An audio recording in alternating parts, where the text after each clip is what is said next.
Jadi tingkat keberhasilan pembangunan kota, kebersihan kota itu ada korelasi dengan sejauh mana bupati, wali kota care dengan urusan pemerintahan. Iya Pak, kan kena OTT Pak.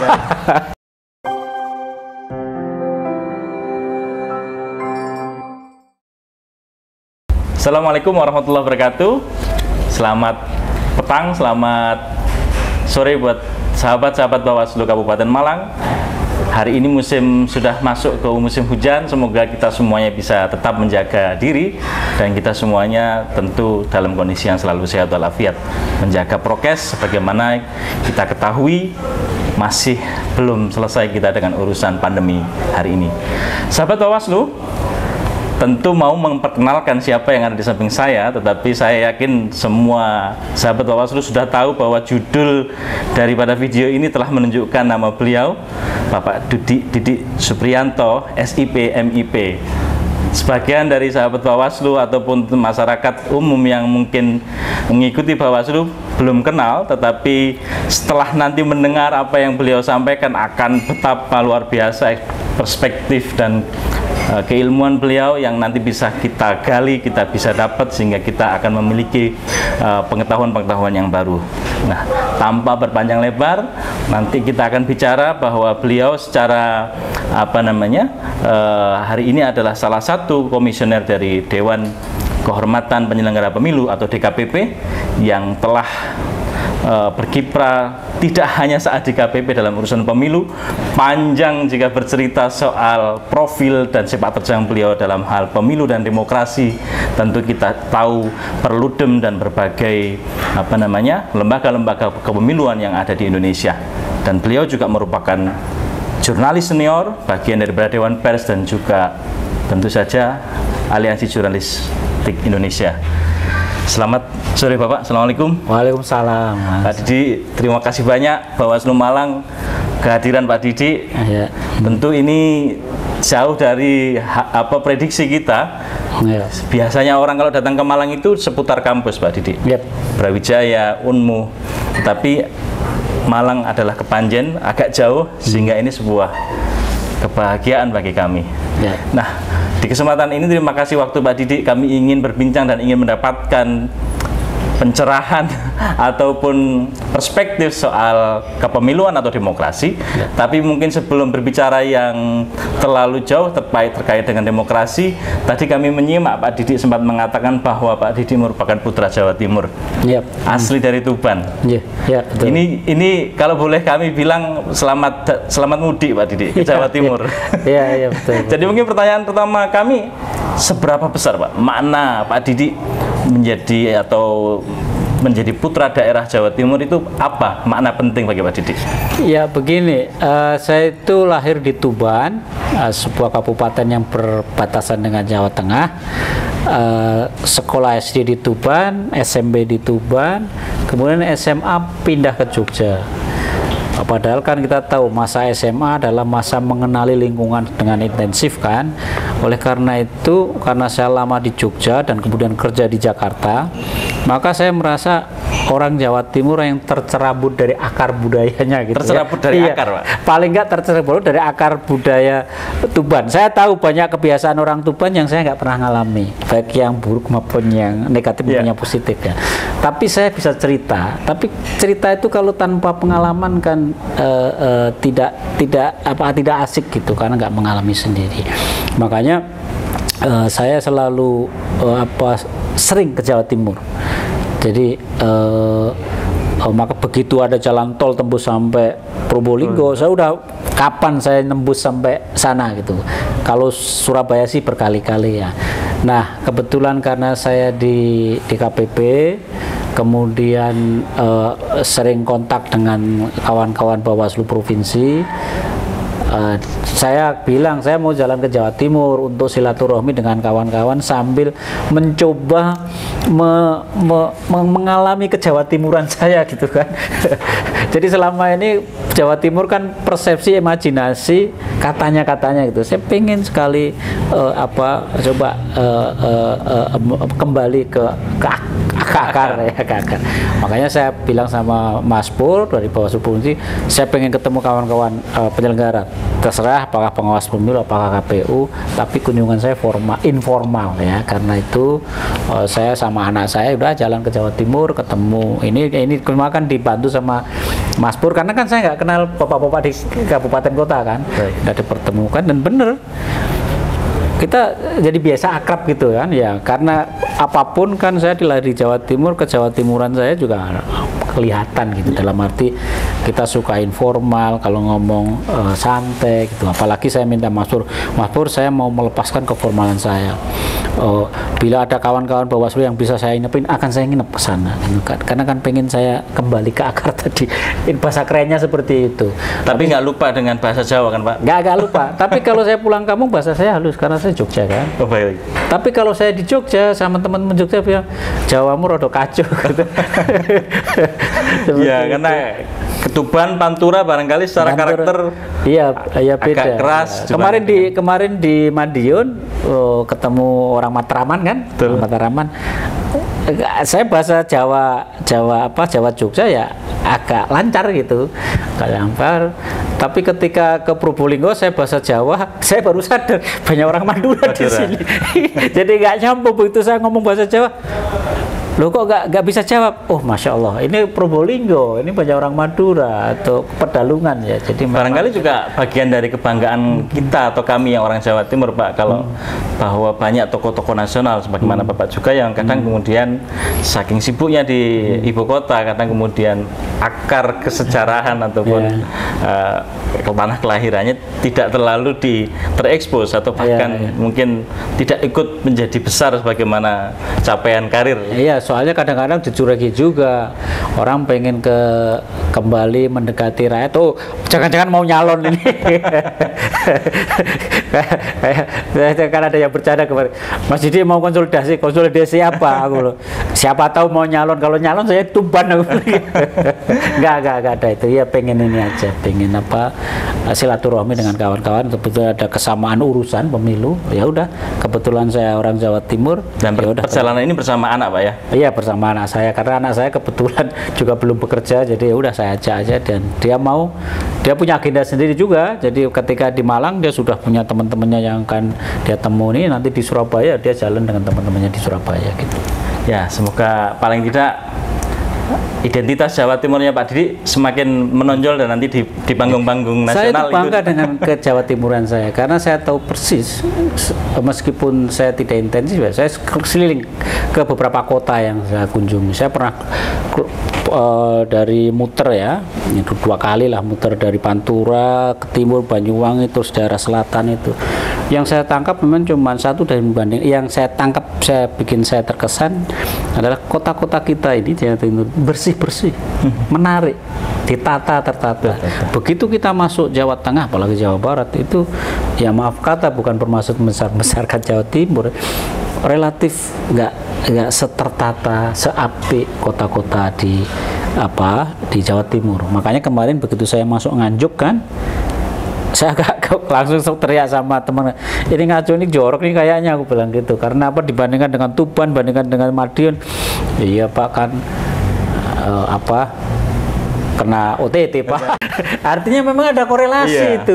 Jadi tingkat keberhasilan pembangunan kota, kebersihan kota itu ada korelasi dengan sejauh mana bupati, wali kota care dengan urusan pemerintahan.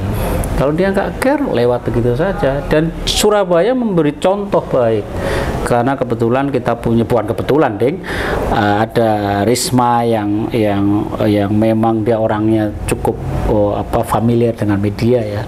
Tindakannya, kotanya sendiri bersih. Gitu. Itu bisa menjadi contoh tempat lain, sehingga secara umum di Surabaya kotanya bagus-bagus gitu. Dan mungkin secara politik juga Jawa Timur jadi bagian penting dinamika politik nasional Pak. Oh iya, kalau itu pasti, karena kan gini, istilahnya gini, kalau istilah kompetisinya itu, ada inferioritas yang sehat gitu. Jadi orang Jawa Timur itu nggak mau kalah sama orang Jakarta.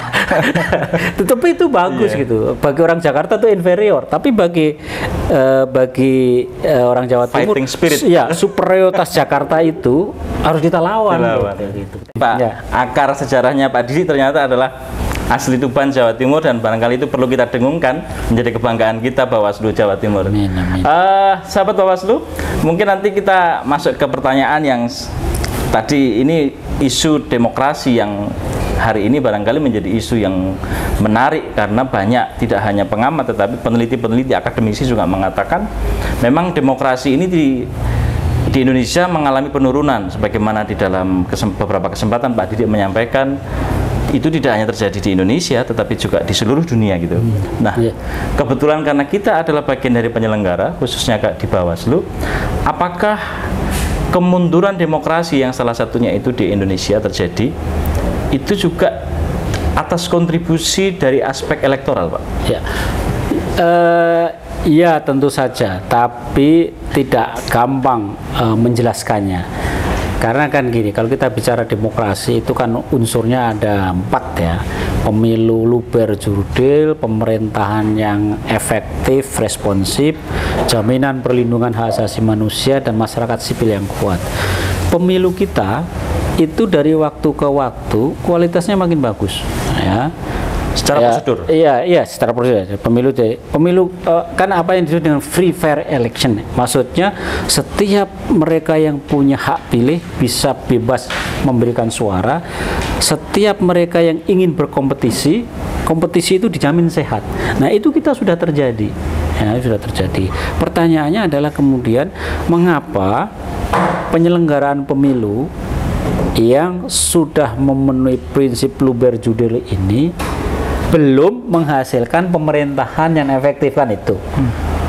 Atau dalam kalimat yang negatif, kenapa pemilu yang luber jurdil ini justru menghasilkan pemerintahan yang korup? Jadi tidak semua ya, sebagian pemerintahan kita korup. Nah, itu kenapa? Nah, pertanyaan itu tidak cukup dijawab dengan proses pemilu. Kalau kita bicara soal luber jurdil tadi kan prosesnya ya, proses penyelenggaraannya. Itu ada kaitannya dengan desain pemilu kita. Desain pemilu kita memang belum mengarahkan ke sana. Jadi kalau kita bicara pemilu itu ada 3 tujuan. 1, representasi. 2, integrasi. Dan 3, efektivitas. Maksudnya bagaimana pemilu bisa meningkatkan representasi masyarakat di lembaga legislatif. Jadi apa kelompok-kelompok yang ada, partai-partai yang ada ini tercermin di lembaga legislatif itu. Juga di lembaga eksekutif tentu saja ya. Itu representasi. Yang kedua adalah soal integrasi. Bagaimana pemilu ini menjaga integrasi masyarakat. Karena apa? Karena pemilu ini kan kumpulan menghasilkan orang-orang yang berbeda-beda. Yang dengan demikian diharapkan kalau ada masalah di masyarakat, perbedaan-perbedaan masyarakat apakah atas dasar etnis, ras, dan lain-lain atau pertimbangan-pertimbangan pun, wakil-wakil kita inilah yang akan mengintegrasikan semua. Sehingga masyarakatnya biar ribut saja, bantah-bantahan saja, tetapi tidak sampai terjadi kekerasan politik. Karena apa? Karena segera diatasi oleh wakil-wakil kita. Nah, yang ketiga itu soal pemerintahan efektif. Bagaimana pemerintahan yang terbentuk ini benar-benar efektif menjalankan tugas-tugas pemerintahan. Ketika kita bicara efektif, termasuk di dalamnya tidak korupsi dong, anti korupsi, pemerintahan tertib sesuai dengan asas-asas. Kan demokrasi itu kan pemerintahan dari, oleh, dan untuk rakyat. Oleh karena itu pemerintah harus tidak hanya dipilih oleh rakyat, tapi dia harus bekerja untuk rakyat. Nah, persoalannya di situ. Undang-undang kita, desain pemilu kita yang diatur oleh undang-undang itu belum mengarahkan ke sana. Kita hanya berkutat soal representasi saja. Kadang-kadang kita agak peduli dengan soal integrasi. Integrasi ini misalnya contohnya gini, ada undang-undang pilkada yang kemudian disebut dengan undang-undang pemilihan gubernur, bupati, wali kota. Itu kan awalnya yang dipilih hanya gubernur saja, yang dipilih hanya bupati saja, tanpa wakil. Nah, itu jadi persoalan, akan mengancam integrasi kita. Mungkin di Jawa nggak ada masalah, tapi bayangkan Anda hidup di Maluku, di mana masyarakatnya terpilah dua, Kristen, Muslim. Masyarakat Maluku sudah sadar ini ada masalah, makanya pasangan calon gubernur, pasangan calon bupati, wali kota selalu Muslim Kristen atau Kristen Muslim. Mereka sadar ini. Nah, tiba-tiba undang-undang kita bilang hanya Muslim saja, karena hanya satu kan, atau Kristen. Nah, ini kan tidak memperhatikan itu. Oleh karena itu segera diubah itu. Jadi undang-undang itu kan kemudian menyertakan wakil, meskipun namanya tetap undang-undang gubernur, bupati dan wali kota, tetapi ketika diubah disertakan wakilnya. Nah, itu bahaya hal kayak gitu kalau nggak kita. Nah, itu yang contohnya. Yang kedua soal efektivitas pemerintahan. Di pusat sudah mulai oke, karena pemilu legislatif dengan pemilu presiden dibarengkan, sehingga menghindari pemerintahan terbelah. Pemerintahan terbelah ini gini, presiden yang terpilih, presiden dan wakil presiden terpilih tidak didukung oleh mayoritas parlemen. Anda ingat pemilu 2014, Jokowi JK menang. Tapi partai-partai yang mendukung Prabowo Hatta menguasai mayoritas parlemen. Makanya selama 1,5 tahun DPR nggak bisa kerja, karena DPR nggak bisa kerja, pemerintah nggak bisa kerja. Gontok-gontokan terus kan. Dan baru tahun kedua, ketika JK mau mendorong Golkar masuk koalisi, baru bisa clear, ya kan. Terus itu juga terjadi dulu zaman SBY. Nah, dengan pemilu serentak DPR, DPD dan presiden itu bisa mengatasi itu. Karena apa? Berlaku hukum kotel efek. Kotel efek itu gini, keterpilihan presiden itu kecenderungannya akan diikuti oleh kemenangan mayoritas pendukung presiden tadi. Karena kita partainya kan koalisi. Jadi kalau pasangan calon nomor 1 menang, maka kecenderungannya partai yang mendukung pasangan calon nomor 1 itu atau koalisi partai itu akan menang. Dan itu sudah terbukti kemarin. Jadi inilah yang kemudian membuat pemerintahan Jokowi langsung bisa kerja. Jadi misalnya tanpa Prabowo bergabung pun dia langsung bisa kerja. Karena apa? Dia didukung mayoritas parlemen, apalagi Prabowo ikut. Makanya begitu Jokowi dilantik, cepet itu pemerintahan. Bahkan undang-undang yang ingin diharapkan oleh Habibie jadi semua, nggak ada pertentangan. Itu bagus di satu sisi, tapi di sisi lain juga nggak bagus, karena pemerintahan jadi besar. Tapi tadi kembali ke ini Pak, aspek PR dalam konteks elektoral pemilu kita yang tidak linear dengan hasil. Makanya ini tadi saya jelaskan. Makanya kalau di level nasional kalau sudah cukup begitu. Tapi di level daerah kan enggak. Sederhana saja. Sekarang pemilu DPR. 2 tahun lagi kepala daerah. Kan mereka harus penyesuaian. 3 tahun lagi DPR-nya ganti, penyesuaian lagi. Dari situ saja sudah kelihatan, nggak mungkin pemerintahan di daerah ini bisa efektif. Kalau toh pemerintahan di daerah itu bisa jalan, semua karena transaksi. Jadi hampir semua kasus di mana bupati, wali kota, gubernur tertangkap KPK, maka pasti ada anggota DPRD yang ikut serta atau sebaliknya. Karena apa? Transaksi politik itu terjadi karena itu tadi. DPRD-nya sudah jadi, sekian waktu ada kepala daerah dikerjain, transaksi. Karena bupati wali kota nggak mungkin bikin kebijakan tanpa persetujuan DPRD kan. Demikian juga nanti begitu bupatinya sudah oke, dia harus berhadapan dengan anggota DPRD baru lagi. Jadi desain keserentakan oleh karena itu kita menyarankan desain keserentakan itu sebetulnya nasional sama lokal saja. Hubungan legislatif eksekutif akan selesai, terhindar dari pemerintahan terbelah tadi. Yang kedua di daerah juga gitu, karena kecenderungannya kalau pemilunya serentak nasional dan daerah, itu koalisi partai nasional ini yang menang ini Betul. akan bertahan di daerah. Di daerah juga akan. Sehingga pemerintahannya itu nyambung. Iya, iya. Ilustrasinya kan gini, zaman SBY, presidennya SBY, Iya. gubernur Jawa Tengah Bibit Waluyo, Bibit Waluyo Iya, dari PDIP. dari PDIP. Bupati Pekalongan Golkar. Golkar.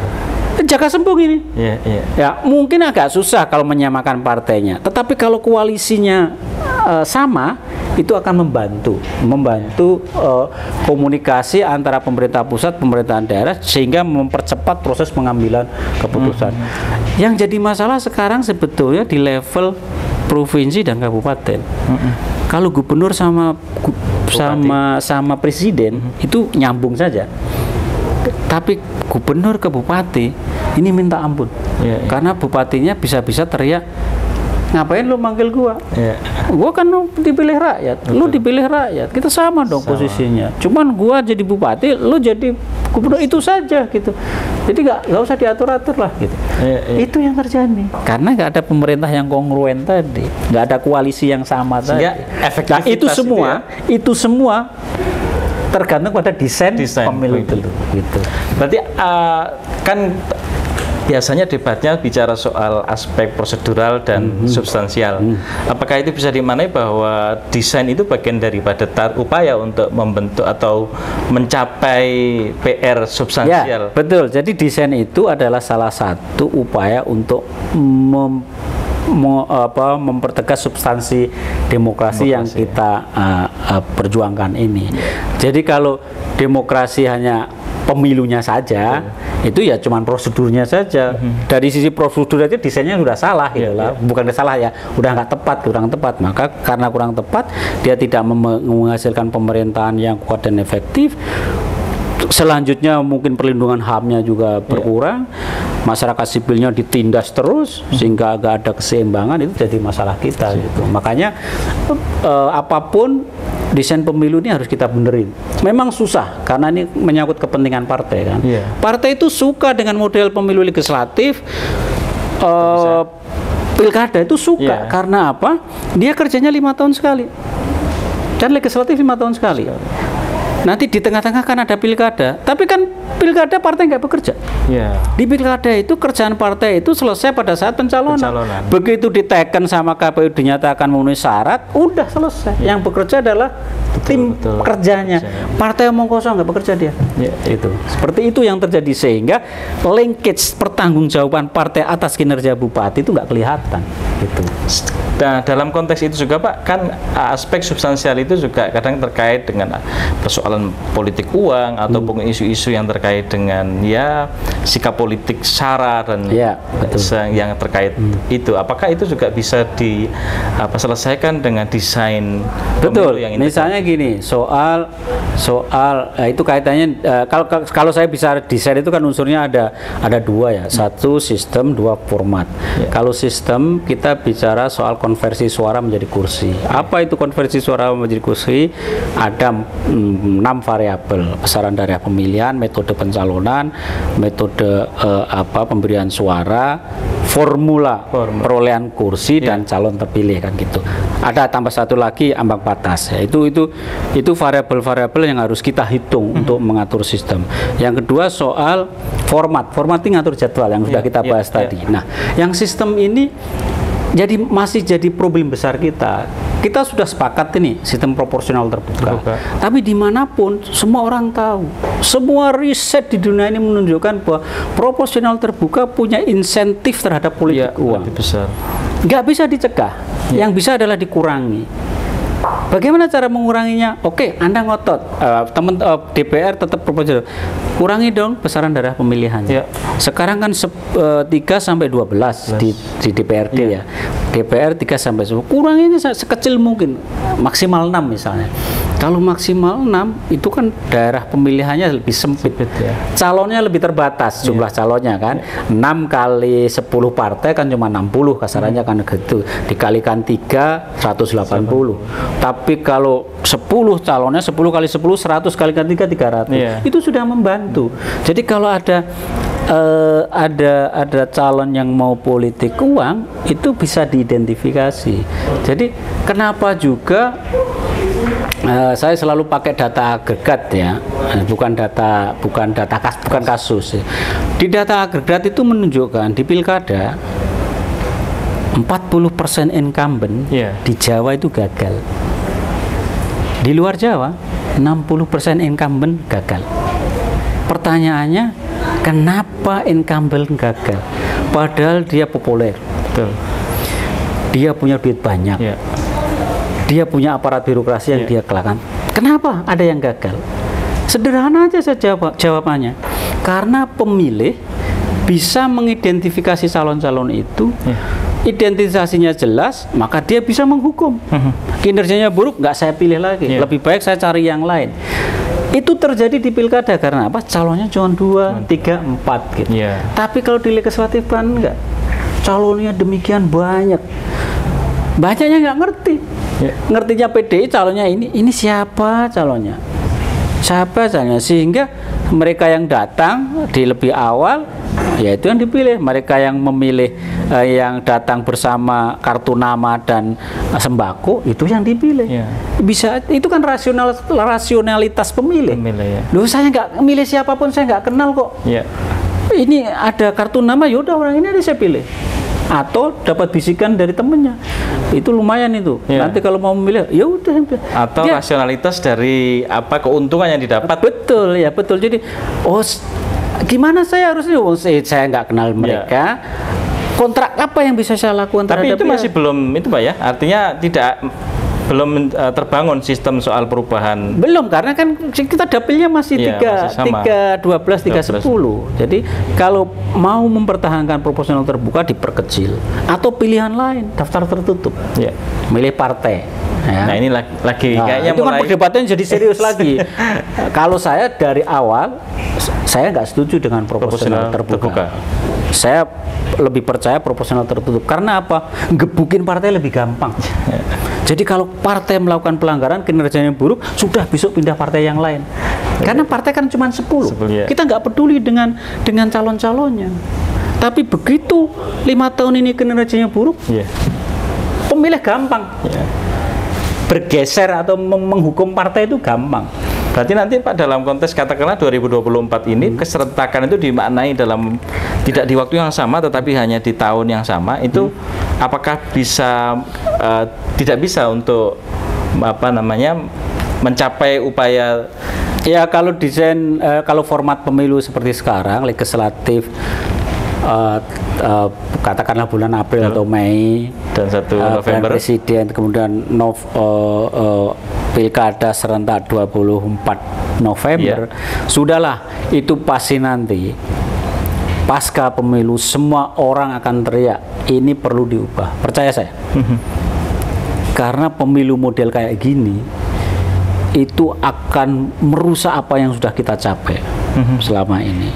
Jadi kan sebetulnya kemarin pemerintah dan DPR kan sudah ragu-ragu mau mengubahkan, salah satunya mengubah jadwal ini kan. Tapi karena ada pertimbangan-pertimbangan lain, katanya sih karena presidennya sudahlah lakukan aja pilkada 2004 sesuai dengan undang-undang yang ada, makanya berubah lagi kan. Tapi ya mari kita lihat nanti. Kan gampangannya gitu sekarang ini. Cuman ada beberapa upaya yang dilakukan oleh teman-teman NGO kan. PPK di Depok dan Bantul yang menggugat ke MK.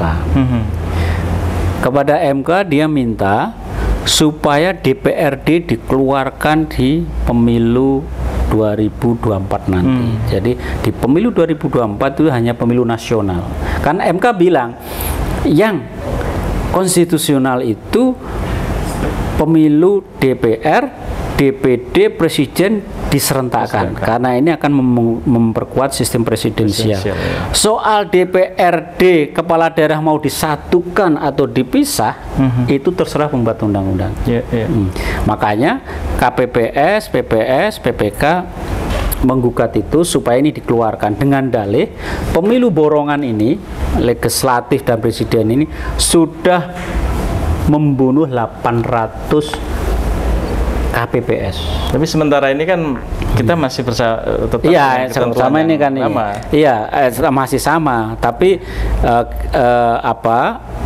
kan nanti putusan MK bisa kita tunggu nanti ya. Tapi menurut saya ada peluang untuk mengubah itu kalau MK berani. Tapi kalau MK nggak berani ya berarti besok yang kalau pemilunya sama dan kemudian ada sekian orang mati yang membunuh petugas PPS itu ya MK, bukan pembuat undang-undang lagi karena MK nggak mau memperbaiki ya, gitu.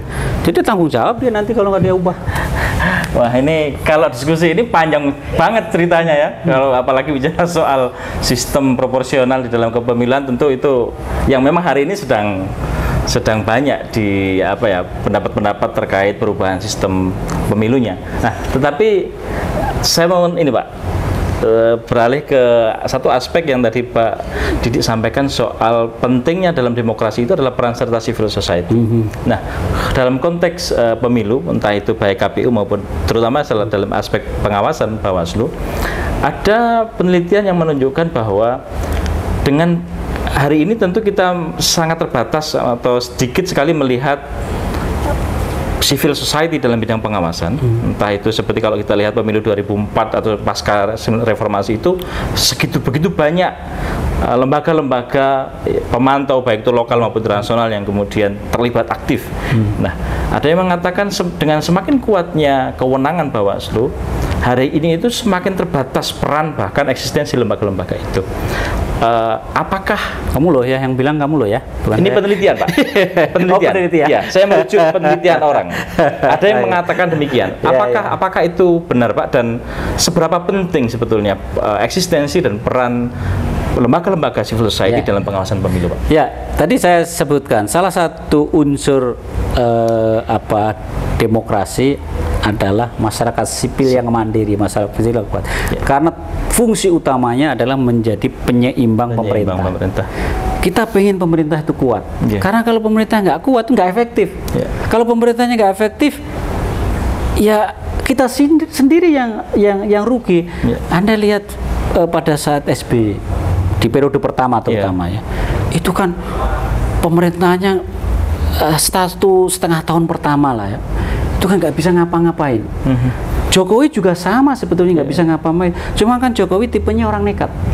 Nah, kalau SBY itu banyak diskusi, banyak apa, sehingga mau menaikkan harga BBM saja perlu butuh waktu 2 tahun. Nah, ketika naik situasinya sudah berubah gitu kan. Jadi pemerintah yang kuat tetap kita butuhkan ya. Nah, tapi kalau pemerintah kuat ini tidak diimbangi oleh masyarakat sipil yang kuat, bisa menindas dia, bisa sewenang-wenang. Makanya ini masyarakat sipil harus kuat. Nah, pertanyaannya kan sejauh mana sih masyarakat sipil kita? Kalau berdasarkan survei yang ada memang terus menurun. Nah, paling gampang kita lihat di sektor pemilu. Dulu kan banyak pemantau, betul. Terus turun sampai sekarang. Dulu JPPR, KIP itu kan melakukan pemantauan sampai di lapangan. Tapi sejak 2009 itu sudah lamat-lamat nggak ada. 2014 sudah nggak ada. Kemarin nggak terdengar lagi, itu termasuk JPPR gitu. Nah, itu jadi problem. Jadi di sektor pemilu pun masyarakat sipil kita makin melemah. Kenapa melemah? Karena dulu banyak disupport oleh donor, donor. Tapi begitu donor sudah pergi, ini jadi melamah sehingga nggak ada. Itu di satu sisi. Di sisi lain, peran negara makin menguat di sektor pemilu loh ya. Ada pengawas pemilu yang kemudian dikasih tugas dan fungsi macam-macam, pengawasan lah ini itu. Oke, saya mau menyoroti yang pengawasannya. Dari sisi pengawasan ini kan kemudian teman-teman Bawaslu kan kreatif ini.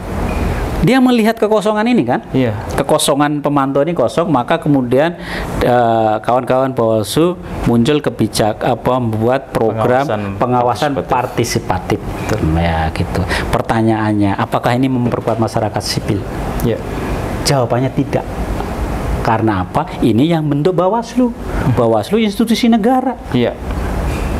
Tapi kalau Bawaslu nggak melakukan ini, kosong juga gitu loh. Iya. Jadi ini dilema. Jadi masyarakat sipil kita memang melemah. Dan ketika lemah, Bawaslu melihat peluang itu untuk meningkatkan partisipasi. Tetapi ketika partisipasi itu digerakkan oleh lembaga negara, bukan partisipasi lagi. Dalam bahasa ilmu politik itu kooptasi negara terhadap masyarakat. Tetapi Bawaslu nggak bisa disalahkan begitu saja, karena apa? Ada kekosongan tadi kan, ditinggal pemantau-pemantau tadi kan. Yeah. Makanya ini dilema buat teman-teman Bawaslu dari sisi ini ya teori loh ya, Yeah. dari sisi teori seperti itu. Tapi kalau teman-teman Bawaslu kan merasa ini kinerja ya, meningkatkan partisipasi. Tapi by definisi itu bukan partisipasi, itu mobilisasi.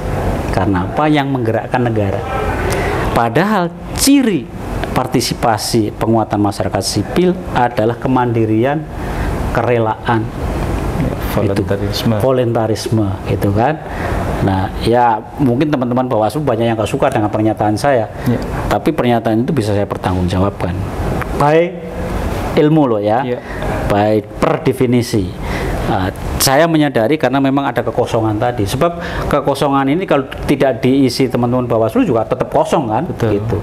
Daripada itu ya udah. Tapi kan bukan semata tanggung jawab pemerintah juga kan Pak, dalam konteks penguatan lembaga civil society ya tentu menjadi tanggung jawab.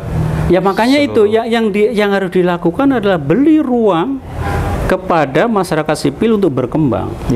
Dan ini yang nggak dilakukan oleh pemerintah kita, malah direpresi kan masyarakat sipil.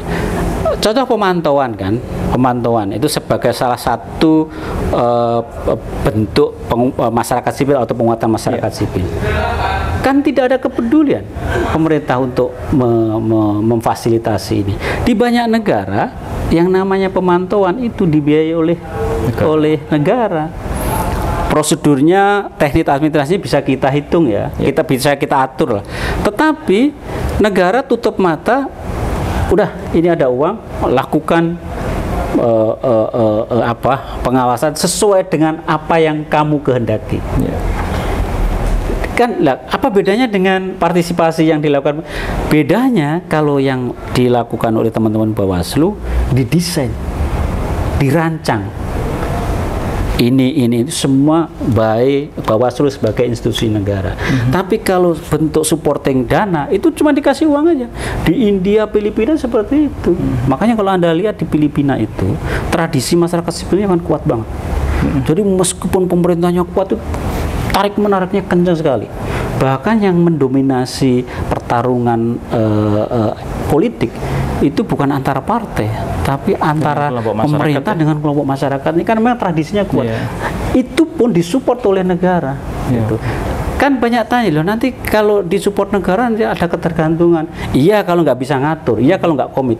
Tapi sadarkah kita semua bahwa yang namanya YLPHI, yang namanya LBH Jakarta itu disupport APBD, bangunan, dana tahunan, ini macam-macam disupport oleh APBD. Tapi siapa yang bisa meragukan integritas teman-teman LBH?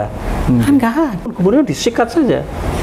Nah, kita bisa seperti itu karena sudah ada contohnya. YLBHI itu. Jadi YLBHI itu dapat dana anggaran, tapi tutup mata saja. Ya ini. Tentu saja berdasarkan proposal dan lain-lain ya. Itu legacy yang ditinggalkan oleh Gubernur Ali Sadikin. Karena Gubernur Ali Sadikin, saya nggak mungkin bisa membela kepentingan rakyat. Kenapa?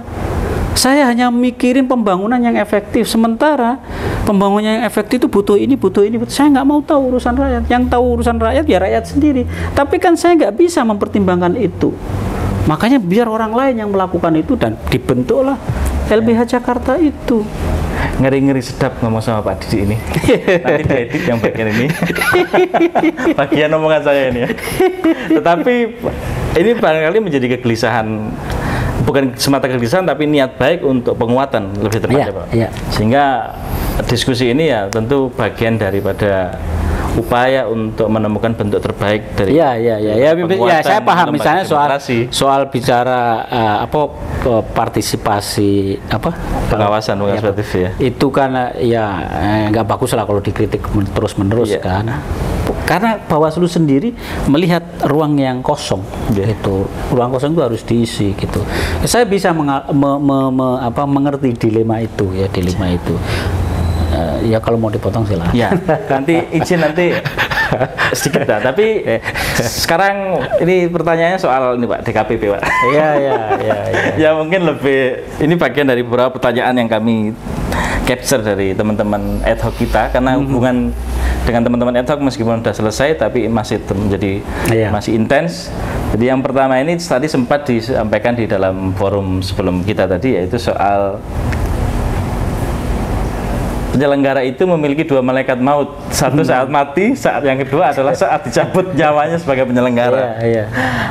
Kira-kira apa itu memang menjadi by design untuk dibangun citra bahwa DKPP itu menyeramkan, Pak? Ya, begini, memang kalau saya selalu bilang DKPP ini dibentuk berdasarkan dilandasi oleh kemarahan pembuat undang-undang. Kemarahan terhadap proses pemilu 2009, di mana khususnya DPR melihat KPU itu banyak melakukan pelanggaran atau kesalahan lah ya, tapi tidak diapa-apakan gitu. Dilaporkan melakukan pelanggaran kode etik, tapi Dewan Kode Etiknya nggak dibentuk. Kenapa nggak dibentuk? Kayak Dewan Kode Etik itu yang membentuk KPU sendiri gitu. Apa mau KPU membentuk lembaga, membentuk dewan yang kemudian akan mengadili dirinya? Nah, itu nggak mau. Maka kemudian usulannya waktu itu ya udah dipermanenkan saja. Jadi tetap aja Dewan Kehormatan KPU di bawah payung KPU sebagaimana di MK seperti itu. Cuman anggotanya ini diputusin. Udah. Begitu KPU dilantik, sebulan 2 bulan kemudian ini dilantik. Bagaimana kerjanya? Ya kalau ada yang ngaduin. Kalau nggak ngadu, ya nggak ada pekerjaan. Karena itu dia dibayar berdasarkan persidangan saja. Tetapi kan usulan seperti itu tidak dianggap kurang oleh pembuat undang-undang waktu itu. Maka dikeluarkanlah ini. Dari KPU dikeluarkan menjadi DKPP, dari KPU dikeluarkan, dari Bawaslu dikeluarkan menjadi DKPP, menjadi organisasi tersendiri. Ya desainnya memang seperti itu. Kalau menjadi organisasi sendiri, ya mau nggak mau ada kompetisi. Wong dua lembaga saja, KPU sama Bawaslu aja kompetisinya udah seru, apalagi tambah DKPP. Makanya yang aneh di Republik ini, pemilu yang berkompetisi di pemilu itu tidak hanya partai dan calon, penyelenggara juga berkompetisi. Bawaslu harus merasa hebat di hadapan KPU. KPU merasa apa yang dilakukan sudah benar. DKPP ngaco loh, awasi loh gitu. Kompetisi 3 lembaga. Kan harus bisa diharmoniskan, Pak. Nah, itu kata-katanya bisa. Tapi karena strukturnya sudah seperti itu, sosiologi hukum mengatakan pasti berkompetisi. Kan himbauan-himbauan nanti harus ada koordinasi atau nggak bisa. Uang organisasinya ada sendiri di sendiri, masing-masing punya tugas yang sama-sama ngurusi pemilu. Ya mau nggak mau. Nah, itulah kerepotan kita gitu loh. Karena apa? Suatu komisi pemilihan umum itu bisa ditafsirkan 1 lembaga, bisa ditafsirkan 2 lembaga, 3 lembaga, terserah pembuat undang-undang.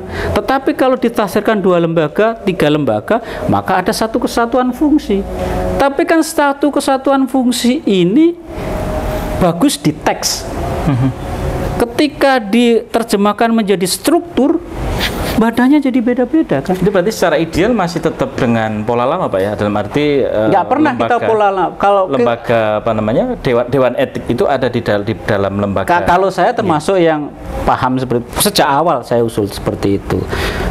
Karena itu kalau sekarang banyak keluhan terhadap DKPP yang merasa di atas sama dari KPU dan ya bisa dimengerti karena memang sedang berkompetisi kan gitu. Ya saya nggak ada niat untuk berkompetisi sebagai anggota DKPP. Saya nggak punya niat berkompetisi.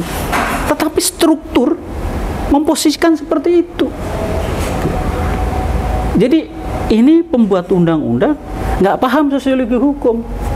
Meskipun saya bukan orang hukum, ilmu politik, pemerintahan, nggak paham sosiologi hukum. Kalau strukturnya beda, menjalankan pekerjaan yang sama-sama ngurus pemilu, ya pasti berkompetisi. Gitu. Pertanyaan terakhir, sahabat Bawaslu, sebetulnya pinginnya panjang sekali, tapi semakin panjang semakin mumet, ngeri sedap. Jadi pertanyaan yang terakhir adalah yang mungkin ini yang ngeri juga, tapi barangkali penting untuk kita ketahui bersama. Sebetulnya yang paling bagi Bapak DKPP itu masalah atau kasus apa sih yang dianggap tidak bisa ditoleransi atau direspon dengan tegas yang sangat potensial mengganggu legitimasi atau prinsip free and fair elections? Menghilangkan hak pilih. Menghilangkan hak pilih. 2, menghilangkan hak mencalonkan. Hak memilih dan hak dipilih. Kalau itu sampai hilang, itu sanksinya berat. Karena kan pemilu kan sebetulnya konversi suara menjadi pewe. Bagaimana mengubah suara pemilih menjadi calon terpilih? Itu kan prinsipnya kan itu. Jadi kalau suara pemilih dihilangkan, dikacau atau dengan cara apapun ya itu pasti pelanggaran berat. Kalau calon terpilih hanya dimanipulasi sedemikian rupa, dia punya hak dipilih ternyata kemudian ditetapkan menjadi nggak terpilih atau sebaliknya, yaitu kesalahan besar karena pemilu itu konversi suara menjadi kursi. Maka mereka yang memiliki suara harus dijaga. Itu sampai dilanggar, itu pelanggaran berat. Itu satu. Yang kedua, asusila ya. Ini sering ditanyakan ke kita, kenapa asusila selalu di persoalan KPU? Kok sepertinya ini jadi mengurusi masalah seksual gitu kan? Ini DKP enggak. Jadi DKPP itu soal asusila itu masuk ke kita dan kita sidang sejauh itu satu, merusak martabat kita sebagai penyelenggara. Yang kedua, sudah merusak, pasti merusak kan? Orang melakukan kegiatan seksual yang di luar norma yang ada kan itu. Yang kedua, nama juga asusila kan. Yang kedua, sudah gitu dia memanfaatkan fasilitas negara. Dan yang ketiga terjadi relasi kuasa. Relasi kuasa itu gini. Anda ketua Bawaslu, ini ada rekrutmen pengawas lapangan. Akhirnya Anda laki-laki muncul calon-calon perempuan dan kemudian ada yang terpilih. Kemudian tadinya hubungan kerja, tapi lama-lama hubungan kerja itu jadi hubungan asmara. Meskipun mungkin cuma sepihak Anda saja kan gitu. Tetapi Anda memanfaatkan itu, posisi Anda sebagai ketua Bawaslu itu kan lebih superior dibandingkan dengan pengawas kecamatan, sehingga bisa saja Anda memanipulasi kewenangan itu semata-mata untuk menjaga hubungan asmara dalam bentuk konkret ginilah. Ayo rapat, padahal nggak ada rapat. Tapi karena dibilang ayo rapat, dia sebagai bawahan kan harus ikut atasan. Ternyata nggak ada rapat, iya kan? Maunya pacaran ternyata kan gitu. Nah itu relasi kuasa. Dan itu di luar persoalan yang tadi asusila ya, lain Pak ya? Ya ini kaitannya dengan asusila. Tapi ada aspek relasi kuasa. Ada. Jadi satu lupa tadi malah. Ada relasi kuasa, 2 pemanfaatan fasilitas, terus yang jelas soal martabat ya. Dan itu bisa jadi misalnya sanksinya yang kalau di ranking paling tinggi itu. Yang paling sering terjadi relasi kuasa kasusnya ya. Dan yang terakhir kan ada pemanfaatan fasilitas. Ada orang ke Jakarta untuk sidang MK, nginap di hotel yang sesuai dengan standar keperluan penyelenggara, tapi di hotel melakukan tindakan-tindakan yang asusila, gitu ya. Dan itu ada buktinya semua. Kalau nggak ada bukti kan kita nggak bisa apa-apa. Gitu. Nah itu kan jadi masalah. Apalagi sebelumnya juga sudah ada tindakan-tindakan yang serupa itu. Itu makanya ya ada 2 kali tindakan yang sama. Ya udah, apa boleh buat gitu kan. Ya banyak seperti itu. Pemanfaatan fasilitas misalnya. Anda masih ingat mungkin di Surabaya? Ya saya sebut aja di Surabaya. Bercerita di mobil goyang. Ketahui orang banyak. Ternyata mobilnya kantor. Enak sekali mobil kantor dipakai pacaran. Gitu. Ya mungkin kalau itu mobilnya pribadi atau ya terserah lo lah gitu kan. Tapi ini mobil kantor. Aduh, gimana sih gitu. Kira-kira gitu. Terakhir Pak, supaya kita stay away atau aman daripada persoalan di DKPP, kira-kira saran terbaik bagi kita di ya pertama, satu, jalankan tugas sesuai dengan pertama undang-undang, terus kedua peraturan Bawaslu, juga peraturan KPU, jalankan aja semua itu. Tapi di lapangan kan nggak gampang, ya nggak gampang. Sehingga kadang-kadang timbul masalah, Anda harus bikin kebijakan yang menyimpang demi menyelamatkan suara kursi tadi. Tetapi kalau Anda punya motif tertentu agar suara kursi tadi berubah, itu jadi masalah gitu. Atau orang lain menafsirkan seperti itu, padahal Anda enggak gitu. Nah, oke, yang kedua, kalau misalnya benar-benar jadi teradu, jangan panik. Nggak usah panik, karena apa?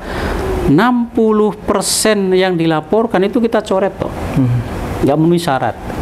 Tinggal 40% lah. Dari 40% ini, 70% direhab kok. Lainnya sebagian besar peringatan, ada peringatan keras, dan yang pemberhentian itu sedikit sekali, yang memang jadi berita besar, tapi kalau lihat angkanya sih sedikit sekali. Oleh karena itu ketika jadi teradu nggak usah tegang, ya nggak usah ini. Yang penting satu, siapkan dokumen selengkap mungkin. Dan ini yang kedua, tampillah seatraktif mungkin di sidang. Kenapa? Karena sidang ini kan live, dilihat orang banyak. Kalau pengadunya atraktif, sementara Anda AU, secara persepsi bener nih, secara persepsi loh. Nah, oleh karena itu agar orang punya persepsi yang bagus terhadap Anda yang sudah diteradu, tampillah semaksimal mungkin. Sudah, saya kalau sidang kan selalu bilang, tolong dibaca sesingkat mungkin, dijawab ya, dijawab sesingkat mungkin, nggak usah dibaca. Wong kami sudah dapat dokumen itu dibaca. Jawabannya. Ngapain dibaca gitu loh? Itu sudah kami baca, kami tahu. Yang penting adalah bagaimana Anda menjawab aduan dari pengadu ini. Jawablah dengan narasi yang bagus, argumentasi yang kuat. Dalam bahasa saya, jawablah dengan atraktif, sehingga Anda tampil hebat, tampil meyakinkan. Terus kemudian pemirsa, syukur-syukur tim pemeriksanya juga itu berkesimpulan, ini memang sudah benar ini, teradu ini sudah benar, ini yang ngawur pengadunya gitu. Yang terjadi adalah nggak seperti itu. Kebanyakan teman-teman kita itu nggak siap itu. Dokumennya siap, tapi nggak siap tampil atraktif. Akhirnya membaca saja. Kadang-kadang kan kita iseng. Dan itu bisa mempengaruhi majelis. Kalau majelis sih nggak begitu terpengaruh. Tapi kan yang jadi soal teman-teman ini kan, kita ini kalau sudah jadi teradu, seakan-akan dunia ini runtuh karena kita dituduh macam-macam kan. Nah makanya itu harus tampil atraktif. Kalau si majelis kan sudah biasa sidang, melihat mana yang atraktif, mana yang tidak. Ya kita sih lihat faktanya aja gitu. Bagaimana penjelasannya, bagaimana faktanya. Kalau nggak rumit, biasanya cepat diputus. Kalau rumit, kita pertimbangannya macam-macam, sehingga plenonya satu perkara itu bisa sampai 3-4 jam. Tapi kalau nggak rumit, meskipun sanksinya pemecatan, misalnya pemberhentian, itu ya putus saja. Misalnya kalau asusila kayak gitu, udah ada videonya, sudah ada ininya, gimana? Udah diberhentikan aja. Nggak nyampe 5 menit. Karena dokumen lengkap. Tetapi hanya untuk memberi peringatan, ini peringatan atau direhab ya. Itu diskusinya bisa berjam-jam. Kalau Anda adu argumentasi, adu fakta, adu data, menarik gitu. Iya. Gitu. Jadi tidak selalu yang pemberhentian itu dibahas lama, enggak. Kalau sudah jelas ini anak ini menerima sogokan, udah pecat aja. Udah nggak pakai panjang-panjang diskusinya seperti itu. Jadi sekali lagi buat kawan-kawan penyelenggara KPU maupun Bawaslu, kalau jadi teradu jangan panik. Yang kedua, tampillah atraktif. Dan menjadi tidak teradu tidak selalu tercela, Pak ya? Apa? Belum tentu tercela ya menjadi teradu ya? Belum tentu.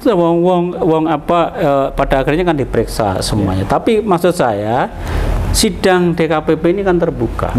Karena terbuka ini maka harus bermain cantik kayak gitu kan. Baik, terima kasih sahabat Bawaslu, terima kasih terutama Pak Didi yang hari ini membersamai kita. Banyak hal yang menjadi rasa penasaran itu semakin banyak, dan semoga ada kesempatan lain untuk kemudian nanti Pak Didi berbagi dengan kita semuanya. Kami sampaikan selamat jalan, terima kasih, semoga perjalanan selama di Jawa Timur ini membangkitkan kembali memori-memori lama dan semakin menguatkan identitas sebagai anak Jawa Timur.